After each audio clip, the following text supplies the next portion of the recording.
గెటబుల్ చూసి మీరు అపార్థం చేసుకుంటున్నారు. మాకంత పొజిషన్ లేదండి బాబు. అందరు మిస్టేక్ ఉంది కాబట్టి సంజన గారు ఫ్లోరో గారు తప్ప అందరికి పాయింట్ కట్టే. అందరూ నీలాగా షార్ప్ గా ఉంటారు కదమ్మా.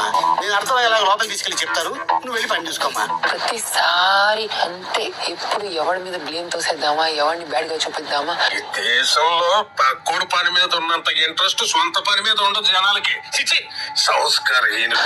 నన్ను బర్నీ గారిని గేమ్ ఫైర్ గా ఆడామంటే ఆమె కరెక్ట్ గా ఆడామంటే శ్రీజ తట్టుకోలేదు. ఒరే నీ కడుపు మన నాకు అర్థమైంది.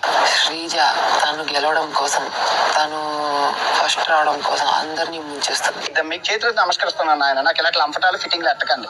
ఆంధ్రప్రదేశ్ లోనే బతకాల్సిన ఇప్పుడు ఏంటి ఏమైనా వెళ్ళిపోవాలి బయటికి? ఏమీ వెళ్ళిపోలేదుగా. చాయ్ తాగి వెళ్ళిపోతాను. ఏంటి ఇందాక నుంచి సురు మంది తాగుతున్నారు? బకెట్ తెప్పించమంటారా? అందులో స్నానం చేయొచ్చు. వెళ్ళండి, పూజ అయిపోయింది, వెళ్ళండి. రీతు వాళ్ళు వెళ్ళమని చెప్పు. కొంచెం స్ట్రాంగ్ గా చెప్పమంటారా? బాగా ఇంకా మీరు రిలాక్స్ అయిపోండి, నేను చూసుకుంటా. మేము బయటకు వచ్చినాం రా. Please sorry.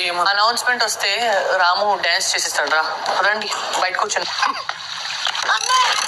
నిన్న ఏడ్చి చాలా మాట్లాడేసానా? ఏంటి నీకు గుర్తులేదా? ఏం గుర్తులేదు భయ్యా, ఏం చేశాను? అసలు